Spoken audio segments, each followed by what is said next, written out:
विश्वकर्मणे नमः। विश्वकर्मा बंधुओं, आदि सृष्टि में आप एक थे जिन्हें वैदिक ब्राह्मण कहा जाता था और विश्व ब्राह्मण भी कहते थे। बढ़ते बढ़ते टूटते टूटते यह विश्वकर्मा के जो 5 पुत्र थे उनके नाम से 5 भागों में काम के आधार पर वर्गीकरण हुआ।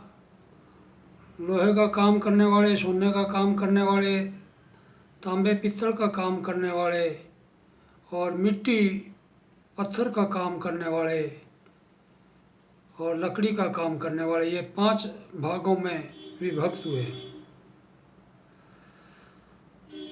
तो 100 वर्ष पहले हमारे जो विश्वकर्मा समाज की जातियां थी, उपजातियां थी, ये 30 थी, लगभग 30 थी।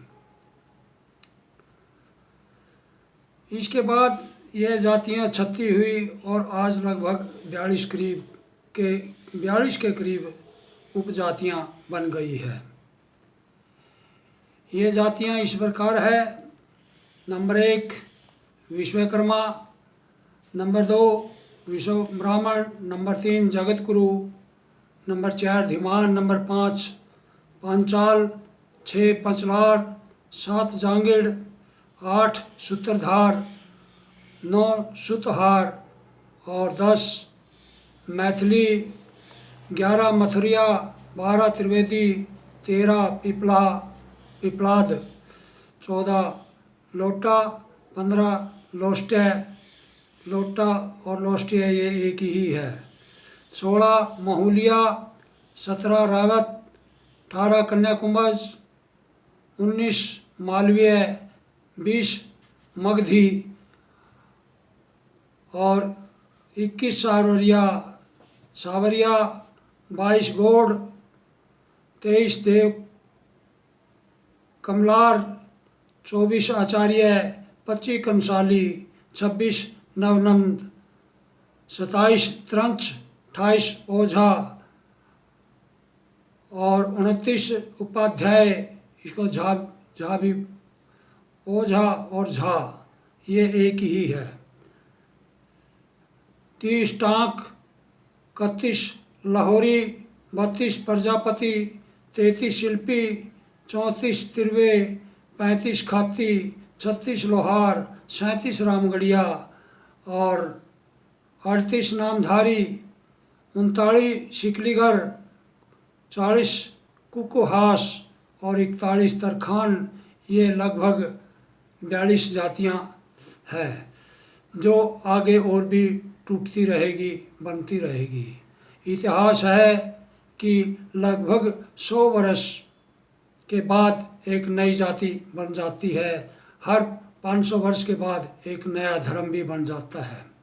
जैसे आज नवीन धर्म सिख धर्म, इसको लगभग 550 साल हो गए हैं। बहाई धर्म ये 1444 में बना था। इस्लाम 1453 वर्ष पूर्व बना था और क्रिश्चियन 2500 वर्ष पूर्व ईसा धर्म बना था और यहूदी आदि ये धर्म 3000 साल से पूर्व नहीं थे। इससे पूर्व पृथ्वी पर सभी एक ही धर्म था, वह था सनातन धर्म, ईश्वरीय धर्म, सत्य धर्म, जिसको हम आज आर्य धर्म बोलते हैं, वैदिक धर्म बोलते हैं। हमारी जाति भी वैदिक थी, हम वैदिक ब्राह्मण थे। और आज केवल विश्वकर्मा वंशी ब्राह्मणों में जो जातियां हैं उसमें जांगड़ों के 1525 गोत्र हैं, धीमानों के भी लगभग इतने ही है 1525 और पांचालों के 550 जो शासन है जिनको गोत्र कहते हैं वह है। और इसमें कुम्हारों के और ठठोरों के गोत्र नहीं हैं। यदि इनको सबको मिलाया जाए तो लगभग ये 4000 के करीब गोत्र पहुँचते हैं। वैसे तो भूमंडल पर जितने भी मनुष्य हैं वह सभी विश्वकर्मा वंशी है, क्योंकि सृष्टि विश्वकर्मा ने रची है। तो विश्वकर्मा ही सबका पिता है, सबका जन्मदाता है। वह जड़ व चेतन का ही निर्माता वही है। वह कौन पुरुष है या कौन सा संगठन है जो इनको सबको इकट्ठा कर सकता है, और इसके क्या साधन है इकट्ठा करने के, कैसे इकट्ठा किया जाएगा, इस विषय पर इन सभी उपजाति जाति अर्थात संगठनों के विद्वानों ने एक जगह बैठ कर के विचार विमर्श करना चाहिए। वह कौन से पहलू है जिन पर हम इकट्ठे हो सकते हैं। मेरी नज़र में तो सबसे पहला पहलू ये है कि हम आज जो टूट रहे हैं, तो रोटी बेटी का रिश्ता यदि हम जोड़ते हैं आपस में, हम यदि विवाह शादियाँ करते हैं तो एक हो सकते हैं, अन्यथा नहीं, हम टूटते ही रहेंगे। वैसे राजनीतिक तौर पर हम एक दूसरे को जोड़ने की कोशिश करते हैं, ये एक सत्य नहीं है। इस विषय पर हम एक जगह इकट्ठे नहीं हो सकते, क्योंकि राजनीति में गंदा खेल खेला जाता है। स्वार्थी लोग होते हैं, स्वार्थवश वह अपने ही स्वार्थ को अपने आप को महत्व देते हैं, इसलिए हम एक इकट्ठे नहीं हो सकते।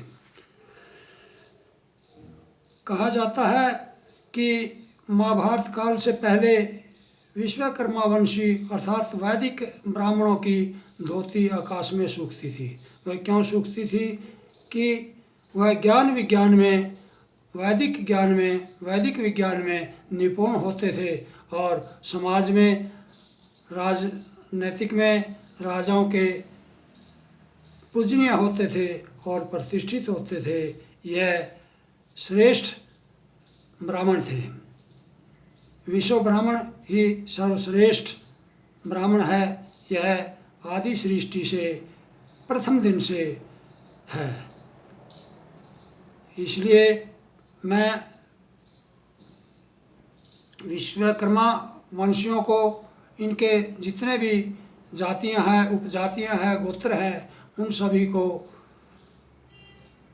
ये बतलाना चाहता हूँ कि एक मंच पर आकर के अपने अपने सुझाव, अपने अपने विचार दें, ताकि हम इकट्ठा हो सकें। वैसे तो आज हिंदुओं की बहुत दुर्दशा है, उसमें हम भी शामिल हैं। हमारी जो लड़कियां हैं वो, हम उनको पढ़ा लिखा करके उन पर अपने धन व्यय खर्च करके जब निराशा मिलती है कि वह जब हमारे समाज की, हमारे परिवार की, हमारे जो माता पिता हैं उनकी न मान करके वह अन्य किसी और धर्म में अर्थात विधर्म में, रिलीजन में शादी कर लेती है, तो ये हमारी एक सामाजिक हानि होती है। इसलिए हमें इन सब को जोड़ना चाहिए और विधर्म में ना जा कर के हम अपने रिश्तों को, रोटी बेटी के रिश्तों को संजोएं और अपनाएं, इस समाज को बचाएं, और ये समाज बचेगा तो देश बचेगा, देश बचेगा तो हम बचेंगे, हमारा धर्म बचेगा। इसलिए हमारा धर्म वैदिक धर्म है, जिसको सनातन धर्म भी कहते हैं। तो आज मैं इन्हीं शब्दों के साथ एक बात और कहना चाहता हूँ।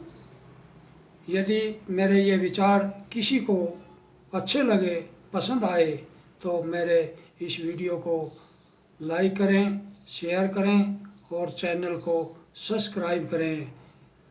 इति ओम सम।